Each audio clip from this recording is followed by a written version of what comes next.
normalmente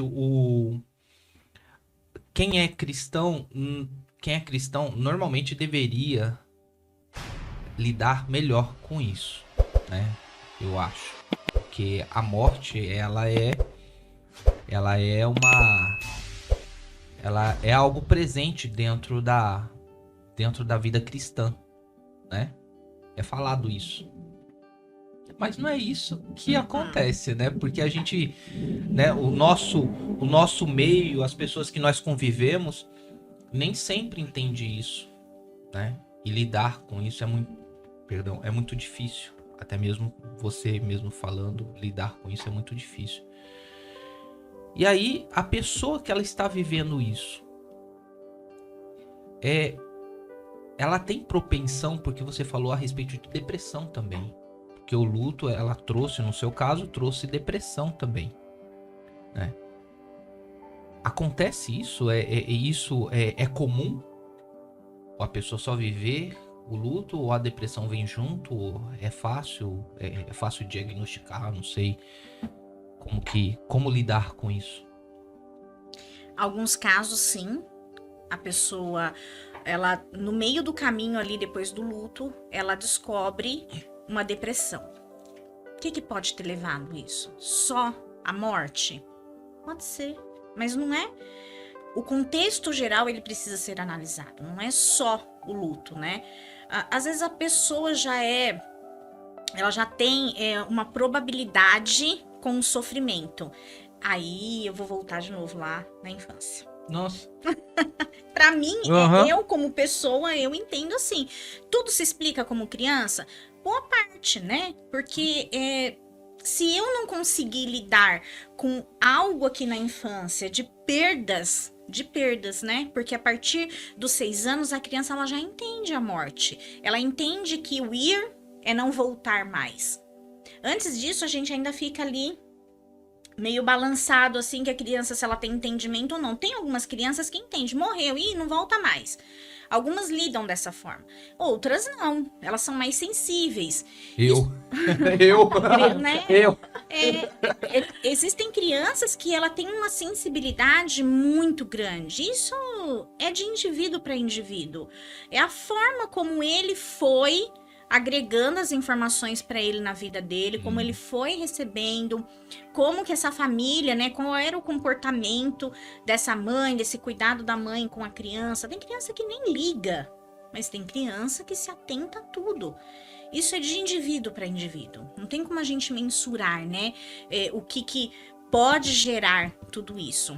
Desencadeia, né? E aí a gente vai falar de uma depressão na adolescência. E aí?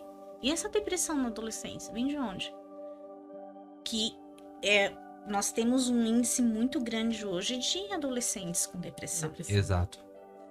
Isso pode ter tido um gatilho lá atrás, na verdade, uma experiência, uma vivência lá atrás não tratada, isso desencadeia no período da adolescência. Pode ser também. Pode levar essa criança a um estado de rebeldia ou até um estágio de mutilação. Hugo, eu costumo dizer assim para as mães: os sinais estavam lá. O sinal é dado. Se atentou a ele? Quando criança, o que aconteceu, né? Quando você vai ver ali todo o histórico, toda a história dessa criança, de vida dela, de vida familiar, sempre tem alguma coisinha ali que... aqui com tal idade eu percebi isso. Isso não foi tratado. E isso vai empurrando. Talvez ele até passe pela adolescência sem dar sinal nenhum. Mas Sério? aí quando chega na vida adulta... Eu sou, né, um exemplo do luto. Eu entendi na vida adulta o meu sofrimento. Eu sabia que eu sofria, eu sabia do meu sofrimento, eu sabia que era por causa do meu irmão. Você teve que voltar. Mas eu não sabia lidar com essa situação. Como lidar? Como que eu ia enfrentar a família toda? Como que eu ia enfrentar as pessoas que não queriam tocar no assunto? Quantos adultos que passam por alguma situação e não podem falar pro pai: olha, isso que aconteceu, eu passei por isso, eu passei por aquilo. quanta história que a gente tem, né, de adultos que tem algo lá na infância. E a gente também encontra pais separados. Aí pronto, os pais separados ali. Tem gente que diz que não, né? Que isso daí não afeta em nada. A criança, ela é uma... Ela não sente isso. Separou, já era. Ela não sente isso. Ou não deveria sentir, né? Quando na verdade... O que eu acredito é que por mais que o pai explique, sente, converse, vai ficar ali uma sequelinha, né? Não tem como, porque separação é algo que marca.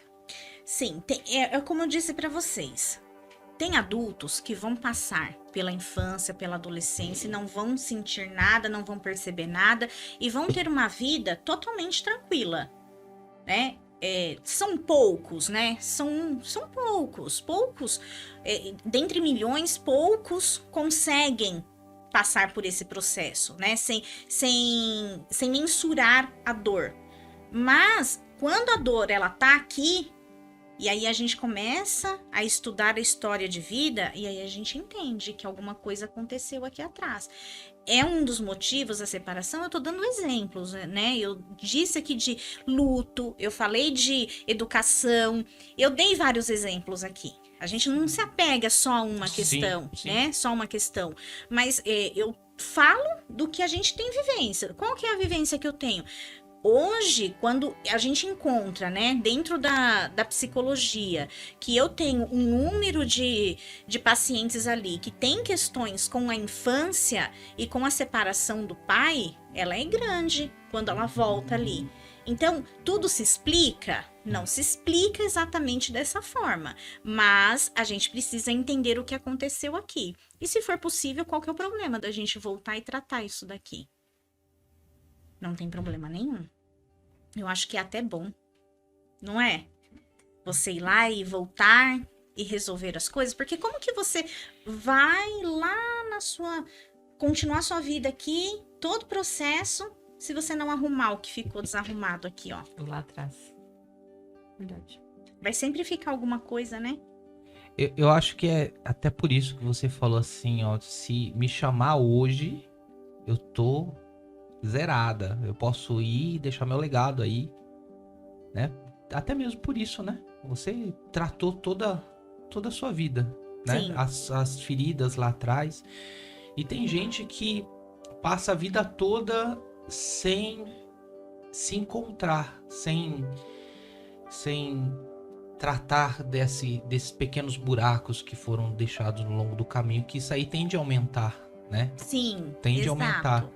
Se torna um adulto frustrado, aí entra na meia-idade já completamente desvirtuado, né? Por um problema, por um trauma, na verdade, que aconteceu lá atrás.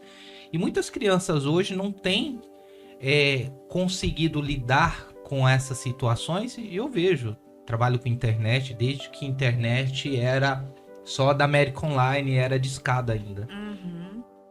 E a gente vê essa evolução da internet e vê como que essa nova geração tem lidado com esse tipo de sentimento.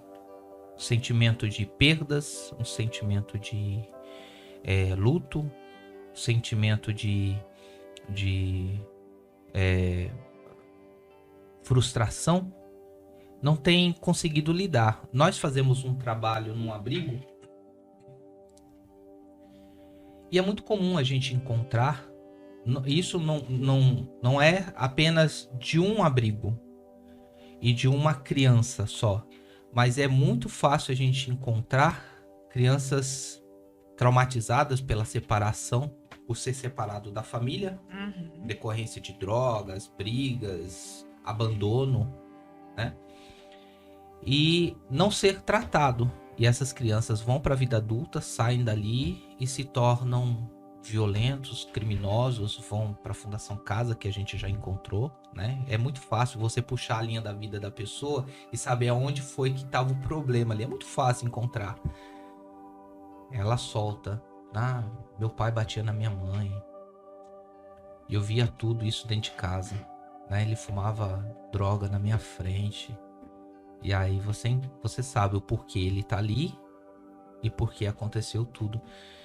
E uma criança um adulto, na verdade, que chega nessa posição é tratável? É tratável ou eu sei que ele tem que querer? Sim. A partir do querer, sim. É tratável. Existe algo impossível? Eu, cristão, não. Impossível só se eu não quiser. Eu acho que impossível, eu acho que é só a partir da morte, né? Se morreu, aí não dá mais. Mas enquanto há vida, há esperança. Enquanto há vida, há pelo que a gente lutar. Em todo tempo. Por que desistir? Eu não acredito em desistir. A não ser que a pessoa não queira. Sabe quando você tenta, você tenta ajudar a pessoa, você quer... É como você, né? A palavra de Deus já diz assim, né? Que você... Há momento de falar, há um momento de orar e há um momento de calar. Sim. Se você já passou por todo esse processo, aí com ele. Fala pessoal, que bom que você assistiu esse corte, mas não esqueça, aqui nos comentários ou na descrição desse vídeo está o vídeo completo. Assiste essa história fantástica que você vai se surpreender. Valeu, tamo junto!